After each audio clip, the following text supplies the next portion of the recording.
ఉదయ్ కిరణ్ ఎలా ఉండేవారు మ్యామ్ మీతో? ఎప్పుడైనా మీరు ఊహించారా ఈ అబ్బాయి ఇలా చేస్తాడు అని, సూసైడ్ చేసుకుంటాడు? ఎందుకు అంత ఫ్రస్ట్రేషన్కి వెళ్ళాడు అన్నది అబ్బాయి మనసంతా నువ్వే అప్పటి నుంచి బయటపడ్డావు. చాలా క్వైట్గా ఉంటాడు, చాలా ఎమోషనల్గా ఉండేవాడు పిల్లోడు. ఓకే. వాళ్ళ మదర్ కూడా అంతే.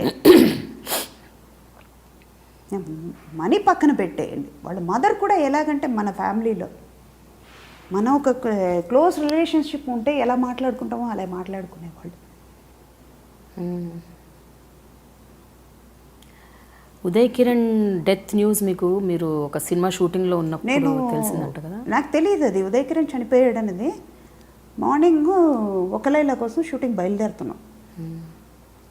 నా హెయిర్ డ్రెస్సర్కి వాళ్ళకి తెలుసో ఏమో నాకు తెలియదు. నేను వెళ్ళిపోయి కార్లో వెళ్ళిన తర్వాత, అక్కడికి వెళ్ళిన తర్వాత మనం శంషాబాద్ దగ్గర ఒక హౌస్లో షూటింగ్. నాగార్జున గారు ఫోన్ చేసి వాళ్ళ మేనేజర్ ప్రసాద్కి ఫోన్ చేసి, సుధాని అక్కడ పంపించకండి అసోసియేషన్ దగ్గరికి, మా అసోసియేషన్ బాడీ వస్తే ఉదయ్ కిరణ్ చనిపోయాడని చెప్పకండి అని. ఎందుకో మాటల్లో వీళ్ళు చెప్పేశారు టెక్నీషియన్స్ వాళ్ళు, ఉదయ్ కిరణ్ చనిపోయాడమ్మా, ఇలా సూసైడ్ చేసుకున్నాడట, బాడీ ఎక్కడ అవుతాయి. చచ్చా అలాంటి ఏ పిరికోడు కాదు అది చేసుకోవడానికి అన్న. నమ్మలా. తర్వాత నా హెయిర్ డ్రెస్సర్ చెప్పాడు, అమ్మ నిజమా ఇలా అయిపోయాడు. నేను వెళ్తానంటే మొండిపడ్డారు వాళ్ళు, పంపించలేదు. తట్టుకోలేను నేను అది చూసి. నా కొడుకులాగానే ఉండేవాడు అలాగే. తర్వాత ఈవినింగ్ ప్యాకప్ అయిన తర్వాత అట్నుంచే కదా ఫిలిం నగర్ నుంచి వస్తున్నాం. ఆ కండలెన్స్ మీటింగ్కి వెళ్తే నేను వేరేం అడగల. ఎందుకురా చావాలి అనుకున్నావు అన్న. ఎందుకు అని అడిగితే చావు అనేది వెనక వెళ్ళిపోయి ఉండేది కదా. కష్టాలు అన్నది అందరికీ వస్తుంది, అందులో నుంచి బయటపడాలి. దానికి దారి ఎన్నో ఉన్నాయి. ఇప్పుడు ఒక కొయ్యి ఉంది, గుంట ఉంది అంటే మనం దాటుకుంటూ వెళ్ళిపోతున్నాం కదా. పడిపోవాలని పడిపోం కదా. పడ్డామంటే మనం నడవలేమా? చిన్నప్పుడు ఎన్నోసార్లు మనం సైకిల్ నేర్చుకుంటాం, నడిచేటప్పుడే పడిపోతున్నారు పిల్లలు, పడిపోయి మళ్ళీ లేస్తున్నారు కదా. అదే కదా లైఫ్ కూడా. ఎందుకు చేసుకున్నాడు అని అనిపించింది. అది సౌందర్యది కూడా. సౌందర్యది మర్నాడు నర్దనశాల షూటింగ్ ఉంది. మొన్న నేను బాలకృష్ణ వీళ్ళందరూ మాట్లాడుకున్నప్పుడు అది మాట్లాడుకున్నాం. మర్నాడు నుంచి మనకి షూటింగ్ ఉండేది. మేము ముగ్గురు నర్దనశాలలో, నా బాలకృష్ణ సిస్టర్ క్యారెక్టర్, అది ఇంపార్టెంట్ క్యారెక్టర్. అది పోయింది. తను ఏం పోగొట్టుకుంది? ఎందుకు? అది పోయే వయసేం కాదు, ఎప్పటికైనా పోవాల్సిందే. అది వయసు కాదు, ఇంకా అనుభవించాల్సింది చాలా ఉన్నాయి లైఫ్లో. తంది మాత్రం ట్రాజిక్ డెత్, అది ఒకటి. తర్వాత శ్రీహరిను ఉదయ్ కిరణ్ చనిపోయిన తర్వాత కూడా నాకు బయటకు పడడానికి, అది రికవర్ అవ్వడానికి 1 వీక్ పట్టింది. శ్రీహరిని వెళ్ళి చూసి వచ్చేసాను. షూటింగ్కి వెళ్తున్నాను, నైట్ నేను నిద్రపోట్లా, కాలు చేతులు ఉణుకుతున్నాయి. నాకు భయం వేసి లేసి కూర్చుంటున్నా, లైట్ వేసేసుకుని. ఫీవర్. షూటింగ్కి వెళ్తే వీళ్ళందరూ నన్ను, స్టాఫ్ నా పక్కన ఉండండి రా అంటున్నాను. నేను అంత భయం వేస్తుంది నాకు. అది కొన్ని చూడలేము వాళ్ళని అంటే. అంతే వాళ్ళతో అంత ఇది ఉంది కదా, అది అంత బంధం ఉంది కాబట్టి అది మర్చిపోలేకపోతున్నాం. అంటే కరెక్ట్ మీరు చెప్పింది. అంటే వీళ్ళే మీ బంధువులు. నిజం.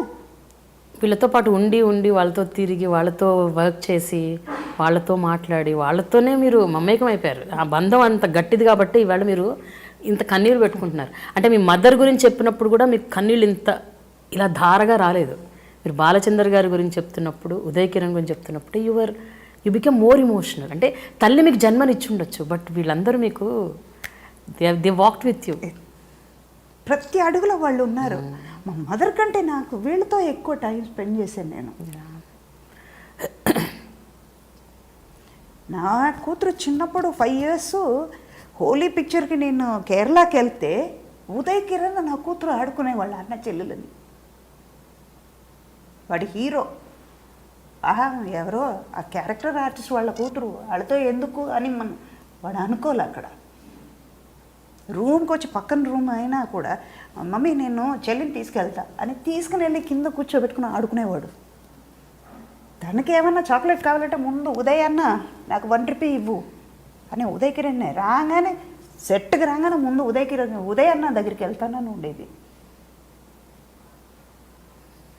తను ఎంత బాధపడింది. నాకు ఫోన్ చేసి నైట్ చెప్తుంది, అమ్మా ఉదయ్ అన్న చనిపోయాడంట, ఎందుకు సూసైడ్ చేసుకున్నాడమ్మా, మన దగ్గర ఉండుంటే కూడా బాగుండేది కదమ్మా. అది ఒక్కటి కాదు కదా సొల్యూషన్, లైఫ్లో ఎన్నో ఉన్నాయి. మీకు బాధతో పాటు కోపం కూడా వచ్చి ఉంటుంది కదా మ్యామ్ అప్పుడు ఉదయ్ కిరణ్? కొట్టాలనిపించింది ఉదయ్ కిరణ్. అది ఇద్దరు ఒక అమ్మాయి కోసమో లేకపోతే తండ్రి కోసమో లేకపోతే ఈ డబ్బు కోసమో చేసుకుని ఉంటే అది ఫూలిష్నెస్. కాలు చేతిలో నీకు వయసు ఉంది, హీరోగా ఉండు, పిక్చర్స్ రాకపోతే వేరేదైనా ఉద్యోగం చేసుకో, సంపాదించవచ్చు. మాట్లాడే వాళ్ళు మాట్లాడుతూనే ఉంటారు, వాళ్ళకి పని లేదు కాబట్టి మాట్లాడతారు. You just ignore them. వాళ్ళని నెగ్లెక్ట్ చేసి మన దారికి వెళ్ళిపోతే వాళ్ళు మాటలు ఆపుతారు, లేకపోతే తిరిగి కొట్టు. ఇదే పరిస్థితి మీకు రాకపోద్దా, మీరు బాధపడరా అని అడుగు, ఆటోమేటిక్గా వాళ్ళు మారిపోతారు. వాడు ఉండుంటే మటుకు నిజంగా కొట్టేదని నేను నా హెయిర్డ్రెస్సర్తో చెప్పాను, అరే వాడిని నేనైనా దత్తు తీసుకుని ఉంటే పోయేది కదరా అని. మీతో ఎప్పుడు చెప్పుకోలేదా మ్యామ్ అతని సమస్య ఏంటి, అతను ఏం ఫీల్ అవుతున్నాడు? ఏం చెప్పేవాడు కాదు. చెప్పుంటే ఏదో ఒకటి సొల్యూషన్. కానీ ఒక షూటింగ్ మేము, అది నాకు గుర్తులేదు, నేను చలపతిరావు గారు మణికొండలో ఒక షూటింగ్ చేస్తున్నాం. రూమ్కి వచ్చి లిటరల్లీ మేమిద్దరు కూర్చుని ఉంటే ఆ పెళ్ళి ఆగిపోయింది కదా, తర్వాత అది నేను పేరు చెప్పదలుచుకోలేదు. ఆ పెళ్ళి ఆగిన తర్వాత వాళ్ళంతా బాధలో ఉన్నారు, వాడు మదర్ చనిపోయారు, అవన్నీ అదంతా దిగమింగుకుని ఆ పిల్లోడు ఉన్నాడు. వచ్చి మోకాలు ఇలా కట్టుకుని కింద కూర్చుని అమ్మాని పిలవనా అని కట్టుకుని ఏడుస్తున్నాడు వాడు.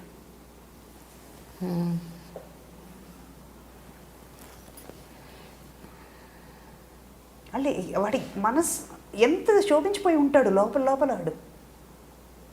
అంటే వాడు పొజిషన్లో ఉండి ఆలోచిస్తే వాడు చేసింది కరెక్ట్ ఏమో అని అనిపిస్తుంది. ఎందుకంటే ఎవరికి సమాధానం చెప్పక్కర్లేదు కదా.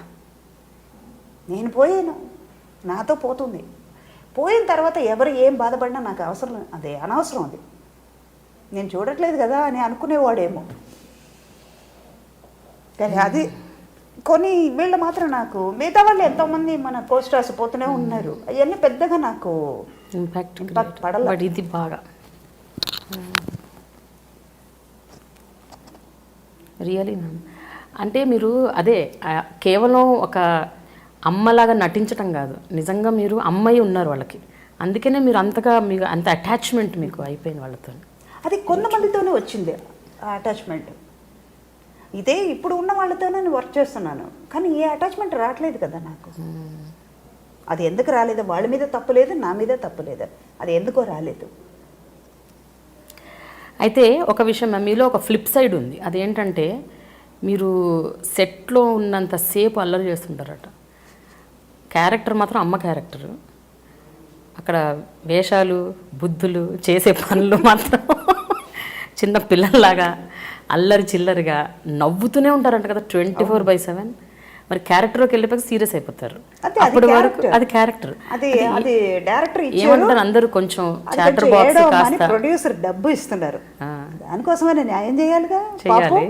మామూలుగా ఆఫ్ స్క్రీన్ అయితే కొంచెం కాస్త సైలెంట్గా ఉంటావా అని అడుగుతారా మిమ్మల్ని? అట్లన్నారా? ఏమంటారు? నవ్వు మొదలుపెట్టింది ఇవ్వడం ఆపదు. ఓకే. ఎప్పుడైనా సెట్లో నవ్వడం మొదలు పెడితే అది 40 కాదు 50, 60, 100 కూడా వెళ్ళిపోతుంది, నవ్వు ఆగదు నాకు. అదే సిల్లీ రీజన్స్కి నవ్వు వచ్చేస్తుందా? ఏం ఉండదు అక్కడ, అదే గుర్తుకొస్తుంది మైండ్లో, నవ్వేస్తా. అది 5 hours అయినా కూడా వాళ్ళు అంతే కష్టపడాల్సిందే. మీరు ఒక్కరే నవ్వుతారా? అందరినీ నవ్విస్తుంటారు? అందరూ నవ్విస్తూ ఉంటాను అన్నమాట. మన మాత్రం నవ్వుతే పిచ్చోళ్ళు అనుకోరు.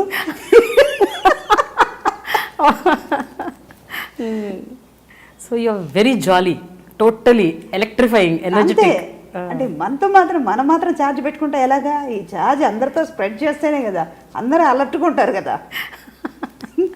Correct right. ఇప్పుడు ఒక ప్రొఫెషన్ మన ఈ సెట్లో ఉన్నాం, ఒక 10 మంది ఉన్నాయి, ఎవరికి వాళ్ళ టెన్షన్ ఉంది, వాళ్ళ ప్రాబ్లం వాళ్ళే సాల్వ్ చేసుకోవాలి. ఉన్న 10 నిమిషాలు ఎందుకు ఏడుస్తూ మొహమ్మని పెట్టుకొని ఆ 10 నిమిషాలైనా మర్చిపోతాం కదా. ఎందుకు ఉంది ఆ టెన్షన్. అక్కడికి వెళ్ళిన తర్వాత మనం చూడాల్సిందే. ఇంటికి వెళ్ళిన తర్వాత ఆ బాధలు ఉన్నాయి, అది పోదు. నువ్వు ఇక్కడ బాధపడ్డది ఇక్కడ కూడా బాధపడి అక్కడ బాధపడి ఎందుకు? అదంతా బ్యాటరీ ఛార్జ్ అవుతూ ఉంటుంది కదా, మర్చిపో. మీరు హిందీ సినిమాల్లో ఎన్ని సినిమాలు చేశారు? 2 చేశాను. అవి కూడా ఏమన్నా మంచి ఆడాయా సినిమాలు? సూపర్ హిట్ అయింది. Gang Leader Hindi, Aaj Ka Goonda Raj same. అది కూడా పెద్ద డైరెక్టర్, పెద్ద ప్రొడ్యూసర్, ఎన్ఎన్సిపి. అది కూడా డబుల్ పేమెంట్, హిందీ కదా. పిన్షెట్టి రవిరాజ గారు సేమ్ క్యారెక్టర్, చిరంజీవి గారు అంటే హీరోయిన్ మారింది, సేమ్ క్యారెక్టరే చేశారు. ఆజ్కా గుండారాజ్ పెద్ద హిట్ అక్కడ. తర్వాత రామ్ గోపాల్ వర్మ గారు ప్రొడ్యూసర్, ఈ నివాస్ డైరెక్షన్లో మణి చేసాం. మనీయా? ఓకే. ట్వింకిల్ కన్నా మాధవ్, భరణి గారు, నేను. అదేంటంటే నాకు తెలుగు ఎప్పుడు ఒకప్పుడు అక్షరం ఒక్క రాదు, అలాగే హిందీ. నేను హిందీ మాట్లాడడం మొదలు పెడితే హిందీ వాళ్ళు వచ్చి దండం పెట్టేసి, అమ్మ దయచేసి నువ్వు మాట్లాడుకో అనే హిందీ అది. అందుకే నేను హిందీ నేర్చుకోలే. అక్కడికి వెళ్ళిన తర్వాత అది కూడా ఎలా మార్చారంటే, నా వల్ల నేను హిందీ మాట్లాడలేను కానీ తెలుగు మిక్స్డ్గా మాట్లాడుతూ ఉంటాను అనమాట. ఎట్లా చెప్పండి ఒకసారి. సుధాజీ ఆప్కా హాల్ కైసే హై? ఈ మిక్సీ ఖరాబ్ అయిపోయింది, అది చూడు. ఇలా మాట్లాడే హిందీ ఖరాబ్ అన్నది హిందీ, మిక్సీ ఇంగ్లీష్. గబ్బర్ సింగ్ లో ఒక కామెడియన్ ఉంటాడు అందులో, మీరు చూసారా గబ్బర్ సింగ్ సినిమా? అందులో జరా నిద్రమే ఆకే అలాగే హిందీ. అదే చెప్తున్నాం కదా, నా డ్రైవర్ ఇంతకీ పాత డ్రైవర్ శంకర్ అని, వాడు వారణాసి. చిన్న ఇన్సిడెంట్, నా హిందీ ఎలా ఉంటుందని దీన్ని బట్టి మీరు అర్థం చేసుకోండి. షూటింగ్ బయలుదేరుతున్నాం, అరే గేట్ నికాల్దోరా అన్న. గేట్ నికాల్దో అని నవ్వుతున్నాడు. ఎందుకు నవ్వుతున్నామంటే, అమ్మ మధ్యాహ్నం మనం ఇంటికి వచ్చేటప్పుడు గేటు ఉండదు అన్నాడు. ఎందుకు రానని, మీరు నికాల్దో అన్నారు కదమ్మా అన్నాడు. అప్పటి నుంచి మనకి తెలియని భాష, సంబంధం లేని మాటలు వద్దు అని నేను మానేశాను. గేట్ నికాల్దో ఏంటి మ్యామ్? మీరు నాకు రాదు కదా, ఏదో మాట్లాడాలని. ఓకే బాగుంది మీ హిందీ. అలా హిందీలో 2, కన్నడ అలాగే ప్రకాష్ రాజ్ చెప్పారు. అది యాక్చువల్గా ఏంటంటే సుమిత్ర గారు చేయాల్సిన క్యారెక్టర్. ఆవిడేమో లాస్ట్ మినిట్లో అడ్వాన్స్ తీసుకుని డేట్స్ కుదరలేదు చేయలేనని చెప్పేశారంట. అడ్వాన్స్ తిరిగి ఇచ్చేశారు. ఇమ్మీడియట్గా ఎవరో ఒక ఆర్టిస్ట్ చేయాలి మదర్ క్యారెక్టర్. రాజ్ కుమార్ సనిల్ రామ్ కుమార్ది తను, అది కూడా మంచి క్యారెక్టర్. అది చేయాలి ఎవరు అంటే వెంటనే ప్రకాష్ రాజ్ నేను చేస్తూ ఉన్నాం. ప్రకాష్ రాజ్ ఆ డైరెక్టర్ ముందు పిక్చర్ చేసినట్టున్నారు. తనకి ఫోన్ చేసి అడిగారంట. నేను తిరుపతిలో షూటింగ్లో ఉన్నా, ఈవీ గారు షూటింగ్లో ఉంటే ప్రకాష్ రాజ్ ఫోన్ చేస్తున్నారు మా హోటల్కి అని మేనేజర్ వచ్చి చెప్పారు అన్నమాట. అప్పుడు ఈ మొబైల్ ఇవన్నీ లేదు కదా, కానీ మొబైల్ లేనప్పుడే సిస్టమేటిక్గా ఉంది. మొబైల్ వచ్చాక అన్ని చిందరవందరగా అన్నీ అయిపోయింది. ఇంట్లో నుంచి బయలుదేరి ఉండం, ఆన్ ద వే అండి ట్రాఫిక్లో ఇరుక్కున్నామండి అని అబద్ధం చెప్పాల్సింది. వీళ్ళే నేర్పిస్తున్నారు, మొబైల్ వాళ్ళే నేర్పిస్తున్నారు. కంపెనీ వాళ్ళు చెప్తే నాకు బిల్లు దిగేస్తారేమో. ఫోన్ చేసి హోటల్కి ఫోన్ చేశారు, మెడ్రాస్కి ఫోన్ చేసి ఎక్కడ ఉన్నాను నేను కనుక్కొని వాళ్ళు హోటల్కి ఫోన్ చేసేటప్పుడు మేనేజర్ అక్కడే ఉన్నారు కదా, ఇలాగ పలానా వాళ్ళండి సుధా మేడం ఫోన్ వస్తుందండి అంటే అప్పుడు ప్రకాష్ రాజ్ మాట్లాడితే, లేదండి నేను సాయంకాలం ఫోన్ చేపిస్తానండి అని. రాగానే బెంగళూరుకి ఫోన్ చేశాను, చెప్పారు ఇలాగ అని. కన్నడ పిక్చర్ అంటే డేటు 5 days ఇవ్వగలుగుతాను అంతే అని. అలాగే వెళ్ళి ఫస్ట్ పిక్చర్ చేశాను. For more videos and updates subscribe iDream. Good luck.